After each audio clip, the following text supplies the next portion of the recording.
I think we can handle the world pretty well, provided that we do a few things. First of all, I just want to show this picture. I was there 2 days ago. Who has been to Karl Ludwig Schweizfurt's Landwerkstatt? I mean, it's a place to see.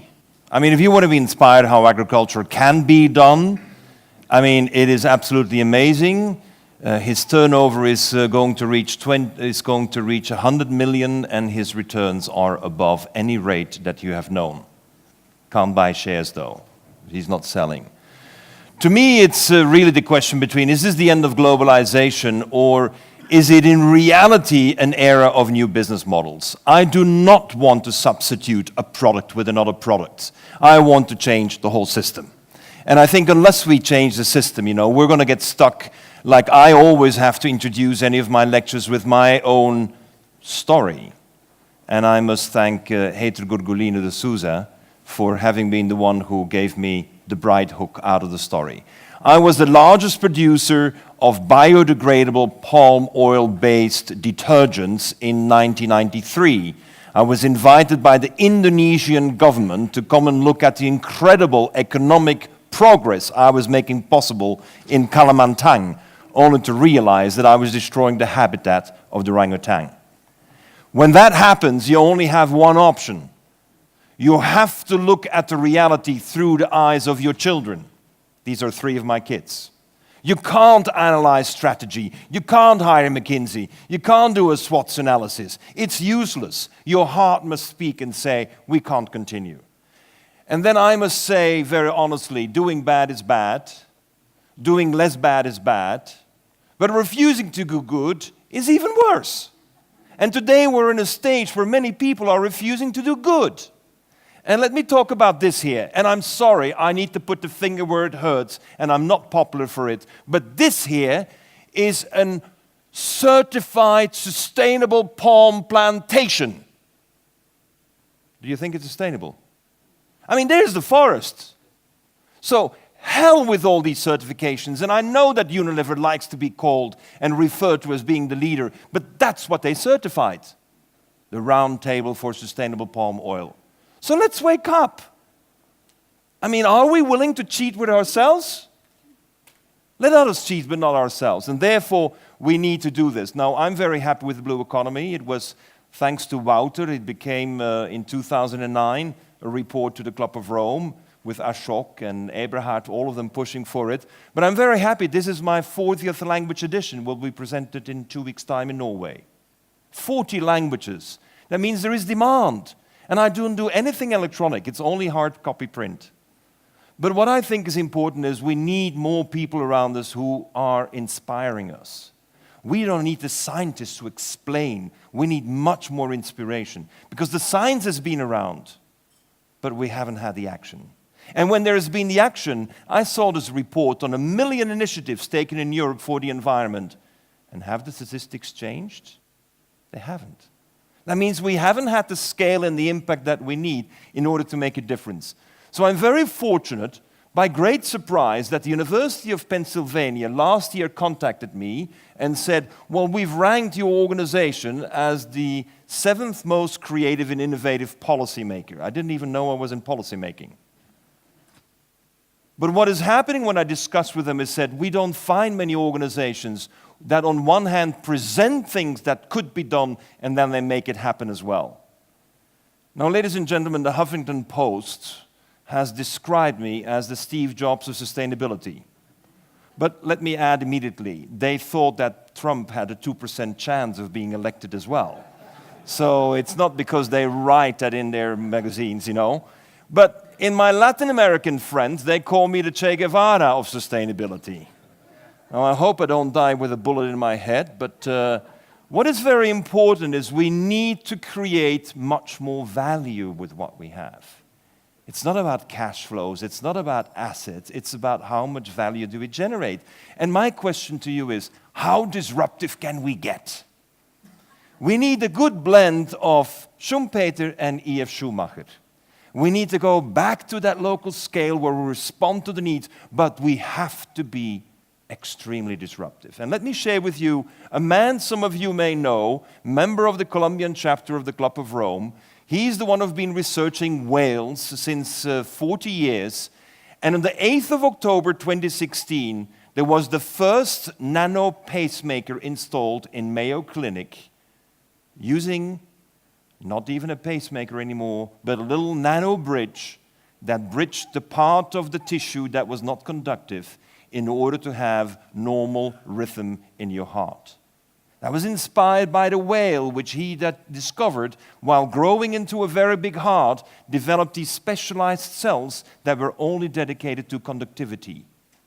Now that innovation leads now to the opportunity to change the world market for pacemakers, which, by the way, for Medtronic and Boston Scientific represents $50,000 a pop.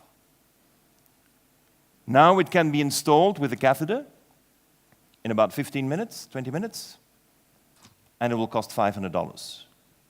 How do you think the industry will react? We know they're not going to like it. But we have to realize there's going to be a fundamental shift, not just in the water and the climate change and the CO2. We're going to see a shift from water and food to feed, pharma, chemicals, and energy. We're going to start clustering things in a way we've never seen before. Now, we've been scanning for many opportunities. I have 3,000 people in the network. We're obsessed with implementation. But here is a new one that not even Anders knows about. And normally he knows everything first.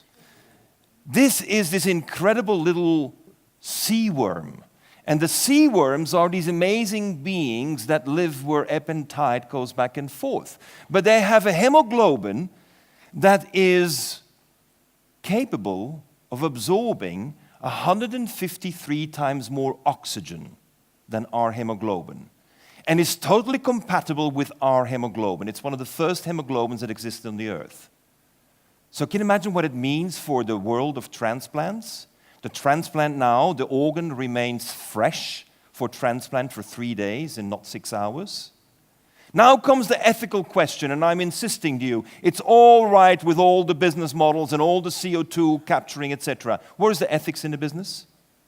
Now, the first 2 farms have been established to create 16 hectares of seaworm farms. But 1 ton of seaworms gives you 6 liters of this liquid that preserves the organs. And of course, what is the typical logic that everyone applies? How can we make it cheaper? You have heard that before? This obsession with making things cheap is what kills our economy. So I was called in and I said, but what do you do with the 994 kilograms you're not using? They said, it's waste. But it's natural. It hasn't been touched by any chemicals. We can put it in the sea. And I made 1 call to 1 fish expert and I said, which fish likes to eat seaworms? And it happens to be the salmon and the truite de mer, the sea trout. So what are we doing now? Well, we have installed the first systems. We're preparing the first systems to be installed in Brittany, where fish stock has dropped 60%. And we're installing the first farms in the old installations to farm seaworms. And now the ethical question is, how are we dividing the costs? And we've decided that all the profit will be made and housed in the sea trout farm, because that allows us to give the liquid for free. The organs should transplant, that liquid should be for free. If you leave that to an investment fund, they're not going to like it. They want to maximize the profit. They want to increase the value, and they know this is going to be great. But we believe we should put this on the map. And we think ethics should be at the core of business. If we're taking ethics out of the core, we're going to get stuck with people doing less bad and refusing to do good. And that is what we need urgently in the world today. Tomorrow I'm leaving for El Hierro, where we've succeeded in this little island to respond to 5 challenges. The challenge is very simple. First of all, there's no water. Well, there was no water. There was no energy. There are no jobs. It's all mobility, and all money was subsidized. When it's subsidized, it means corruption. No exception. Always clientele. So this was installed. It took us 16 years to go through the whole process. It's a wind park. First of all, power is generated, put into the grid. Second, excess power is used, to pump the water up. Third, still available power is used to do reverse osmosis. We're doing reverse osmosis at marginal cost. That makes a hell of a difference. So we got very motivated. And by the way, there are no batteries on this island. All storage of energy is done in flywheels. We don't like batteries because they promote mining. I don't think we should do anything that promotes mining in this world. That's ethics in strategic planning. So there we are, the first island self-sufficient in water and power. And of course, what do people tell me? Gunter, 82 million euro for 10,000 inhabitants? You are nuts. This is a white elephant. And it's quite amazing. This is considered nuts. But this is considered normal. Importing 9 million a year to run the generators. That's normal. And you don't have to have an MBA to know that if you're spending 9 million, you can fund 82 million. The result is, though, that now we've gotten a bit cocky. We're starting the next phase that will last probably 5 years, and the goal is to invest 120 million euros in 6,000 electrical vehicles, but under a different business model. My goal is not to substitute cars with cars. My goal is to substitute the business model with another business model. And so what we're doing is that no subsidies for the cars, no thank you, no subsidies. We can handle it on our own if you're prepared to change to a systems model. And what we're doing is basically the power in the water company creates the car leasing company. And the car leasing company leases the cars without the battery because the power company wants to do the smart grid management and earns about 100 euros per car per month. That means that now we can offer to the customers the leasing of an electric vehicle for 165 euro per month, power included. Forget about the subsidies. Forget it. Change the business model. And I think this is where we have the biggest problem to face. If we're not changing the business models. But what is the result? Double the amount of water at half the price. Renewable energy is the base. Water available, agriculture is available. And you have a tourism where people come to study. Hey, agriculture is consuming 70% of our water. So I was just in Australia, thanks to Charlie, who kindly invited me to come. And we started rumbling around. And there's one case where I've been working on in Australia. But before, since we have Mr. Ritter sitting on the first row, I have to ask you, which consumes more water, the meat or the chocolate? Which is the most material efficient one, the meat or the chocolate? Ladies and gentlemen, 1 kilogram of meat, 15,000 liters of water, and 50% of the cow will be converted into a final product. Unfortunately, chocolate needs 17,500. I'm sure you have a much more efficient process. But this is the American number, and this is what is used from farm to end. And it's not true. Well, we can... They count all water with rains on the tree, and it's not taken. So, this is a nice discussion, and we'll need discussion, and we need to be able to disagree. That's part of the Club of Rome. Let's disagree that we disagree, but it's still using water, and unfortunately, we're not using the whole nut. So, from a material efficiency, we have to always be very careful. Where do we go? But I just wanted to tease the mind and say, a tomato. Tomato is 210 liters. Well, here is Sundrop. Who knows Sundrop? One, the Australians know it. Anders knows it. What is Sundrop done? Well, Sundrop basically, it's a German from Munich who went to Australia in Port Augusta, saw huge tracts of land basically available for nothing. He bought the huge tracts of land and applied Mr. Patton, Charlie Patton, an Englishman's logic of cooling the land with cold seawater that goes over the land and goes back to the sea, and put a cardboard structure over it. What's the result when you have cold land and a cardboard structure over it? You have condensation. The nice thing of it is that this has been proven in Tenerife, in Qatar, it's been proven now in Australia, but that is what I visited in 2009, a 200-ton facility. Ladies and gentlemen, he's moved up to 17,000 tons now. 17,000 tons, saving 3.2 million cubic liters of water. Actually, better than that. He's producing water while growing tomatoes. Now, this is the kind of shift we need in our thinking. Stop being efficient in water. Stop thinking about drip irrigation. Start thinking we're producing tomatoes in such a way that we have drinking water as a byproduct. This is the installation. It has 100% self-sufficiency in energy. And it's the end of the logistics center of Coles, which means that he can fill the empty trucks with tomatoes, which, by the way, farming them next to the coast means no blight, no bugs, no chemicals. This is how we have to look. KKR, can you imagine KKR? Put 500 million now into it. 500 million. First opened in Australia. Next month, next one opens in Portugal. Next one in the United States. 10% of the world market produces tomatoes and water. I think we need to realize that capital indeed is going to be available. Massively. Provided you have a case that shows that it really works. But tomatoes that produce water, you know what it means for the world market? You know what it means for Spain? You know what it means for California, where they have been closing everything down? And this is attached to another thing. We have been farming 2D. We just think it's normal 2D. Now, the real farming that should be done is 3D. 3D farming was widely described in 2012 in Science magazine. I was very much impacted by it. And I said, let's start. So here you see the South African version of it, just an hour and a half north of Cape Town. And inside, you don't really see what is inside because it's all floating. But this is an HDPE, high-density polyethylene tubes, 80 meters, extruded on sides, bound together. And what you basically do is you farm your seaweeds. In between your seaweeds, you have your shells. On the bottom, you have your oysters. You trap your fish. And you basically recreate an ecosystem. Now, ladies and gentlemen, let's just take one little detail out of it. When you produce ethanol from sugarcane, you need 250 liters of water. But when you do it methane from seaweed, you don't need any fresh water at all. You produce it without fresh water.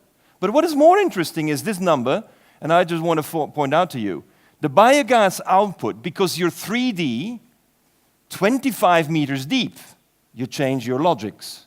25 meters deep, these platforms produce 4,200 cubic meters of methane per hour per hectare. I mean, why would anyone still want to drill a hole in the sea to get to the gas? I mean, this is absolute stupidity, and you're only using 35%. Indonesian government has signed for 100 square kilometers. Argentinian government is ready to do another 100 square kilometers. We're looking at completely different looks at how it goes. And you can use it for so much more. In my final minutes, let me give you some updates. You know that I'm the chairman of this company called Novamont. Novamont converts thistles, which in German you call ein Unkraut. I don't know why you add the un to the kraut, because it is really just a great plant. And so what we're doing is, without solvents, we're producing these acids. And we're producing all these biochemicals from ein Unkraut, from a weed. Now, that has gone through a massive production. We're using the old petrochemical facility of ENI in Porto Torres, but lately we have added to it. This is the facility. In 2016, we opened one in Bottrighe, close to Venice. Ladies and gentlemen, we have now converted in Italy 6 petrochemical facilities into biorefineries. This is the shift we're looking for. We're taking them out of the market not because we're against them, and here we're producing biological alcohols. But what is key, and what I mentioned earlier today, we use weed and water to convert oils to acids. We use sugar beet waste and enzymes to produce alcohol. And the acids and alcohol give us 100% renewable chemistry. And then you have an initiative by BASF and Bayer to go for the 1%. Come on, this is exaggerating. I'm being told I'm late. Yes, here we conclude. There is a massive shift going on. And what I'm seeing is that I announced to you last year about the stone paper that is produced without any water and paper that is made without any cellulose. Ladies and gentlemen, 4 factories are in place now, and the Chinese government decides to go to 20 million tons. 20 million tons, cleaning up mining waste. I was insisted on that I should talk about the diapers. Ladies and gentlemen, we are producing diapers. We are producing diapers in collaboration with the TU Berlin. I have to mention that here in Berlin. The TU Berlin with Professor Seliger has been the engine behind it. We're doing 3D printed installations, We're doing 3D printed installations in PLA, polylactic acid, biodegradable plastics. You can make your diapers at home. This is going to be like your waffle machine.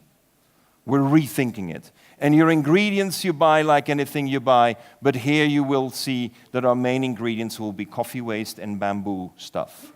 It's got to make simple. We have to revolutionize the way we consume. And what is very important is that it's working. We have 40 families as test here in Berlin, and it's moving on. Everything that we do, ladies and gentlemen, I translate into fables and children's stories. If you're not inspiring children, and if I'm not inspiring the child in you, what are we doing in this world? It's about time we start inspiring people and get the passion out and getting the reason why. Last words. La madurez consiste en realizar los sueños. Maturity in life is achieved when you realize your dreams. May I suggest you go beyond your dreams? Thank you.